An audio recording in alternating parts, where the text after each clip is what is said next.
I'm an extremely big Dragon Age fan. No one can convince me that Dragon Age Origins isn't a masterpiece of an RPG, and while Dragon Age 2 and Inquisition weren't quite what I initially wanted, over the years I've come to really enjoy them too. The series is full of great characters, world building, RPG mechanics, and cool spells and so much more. It's just such a rich fantasy series, and I cannot wait for what's next from BioWare when it comes to this franchise for Dragon Age 4. Well, the next big Dragon Age game is Dreadwolf, and because recently there's been some development updates, we need to go over and talk about this because I think everyone should try out the series at least once, and honestly, Dragon Age Origins is where you should start. So if you enjoy these kind of videos, definitely click like down below to show support, and subscribe and click the bell so you don't miss out on the content that we have planned for you guys every single day. Comment below which Dragon Age game was your favorite, or which class or specialization you played, and I'd love to know if you tried out the lore-breaking Blood Mage specialization. Let's jump into it with what is Dragon Age Dreadwolf. Well, back in February 2022, BioWare announced an unnamed project was in production, and by June 2022, they revealed that the game will be a new Dragon Age game called Dreadwolf. When it comes to the setting, the game will be in Tevinter, and within the teaser trailer, we can see an interesting city full of magic and lights, which definitely is the capital city of the Tevinter Empire. Patrick Weeks, the lead writer for Dreadwolf, has said, "We want to tell a story of what happens when you don't have power, what happens when the people in charge aren't willing to address the issues." This is definitely interesting because in Tevinter, the mages rule over everything, and everyone else is treated as a lesser kind of human. Unlike what you may have experienced from previous Dragon Age games where mages were considered extremely dangerous and forced to live in circles of magi. So it could be an interesting power dynamic flip from the previous Dragon Age games that we've played in Ferelden. As for our possible player character in the game though, from the teaser trailer, we can actually hear Varric saying, "It's time for a new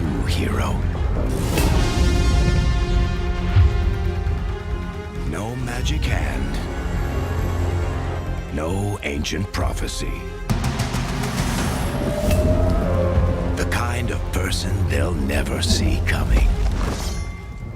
So it sounds like we may be playing a character with no magic or special destiny in Tevinter, which will be definitely interesting to experience, and furthermore we know we can expect interesting and deep character relationships. As narrative director John Epler has previously hinted, the story of the game will focus on the people around you and the friends you make along the way. This now brings us to the new alpha milestone, which the developers have revealed as completed recently in a blog post. They say, "In my last blog post back in February, I talked about the next Dragon Age game entering the production phase. Well, we've come a long way since then, and the team is incredibly happy to announce a huge step forward in the development of the game you know as Dragon Age Dreadwolf. We've just completed our alpha milestone. Up to this point, we've been working hard on the various parts of the game, but it's not until the alpha milestone that the game all comes together. Now, for the very first time, we can experience the entire game, from the opening scenes of the first mission to the very end. We can see, hear, feel, and play everything as a cohesive experience. This is extremely good news if you're a Dragon Age fan, as it effectively means the game is now properly moving forward, and if Inquisition's timeline is anything to go off, we can possibly expect a release in roughly 6 months, as this is how long it took for Inquisition to launch after it reached its alpha milestone. So could we have this new Dragon Age 4 game released in the second quarter of 2023?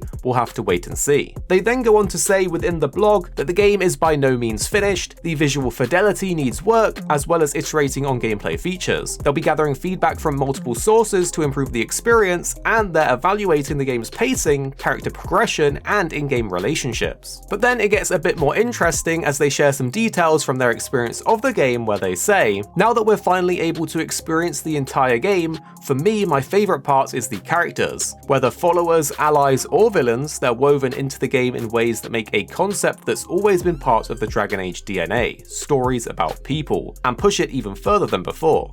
The characters help contextualize the world and the stakes, and I can't wait until we're able to really start discussing them in depth. It's also exciting to finally be able to bring our fans parts of the world that we've previously hinted at but never been able to fully explore, like the city of Minrathous, the capital of the Tevinter Empire. We've talked about Minrathous in previous games, and now you'll finally be able to visit it. It's a city built on and fueled by magic, and the ways in which that has come through in its visual identity, and what that looks like in comparison to previous cities we've visited in Dragon Age, Age are pretty spectacular. So it looks like there's definitely a big focus on the characters, followers, allies, and villains of the game, as well as the locations, of course, being in the Tevinter Empire, and a huge focus on magic that will be prevalent very visually within the city itself. I think we can definitely expect great visuals going forwards with this game, and I can't personally wait to see what the actual city looks like when you're walking through it for yourself in-game. Of course, Inquisition's release time from the alpha milestone doesn't give an accurate timeline for when Dreadwolf will release now that it's had its alpha milestone, but 6 months does sound a little bit reasonable, so I'm sure we can expect 6 to 8 months going forwards from now to see the release of this game, and with Dragon Age Day coming on the horizon in December,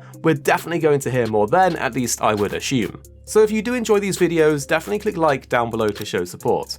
And subscribe, because as soon as more Dreadwolf news comes out, we're going to have you covered here on the channel, so make sure you're subscribed and click the bell. The 2 videos on screen now we think you'll really enjoy if you did enjoy this one. You don't have to click them, but if you did enjoy this one, the 2 on screen will probably be perfect for you. And after watching, tell us what you think down below in the comments.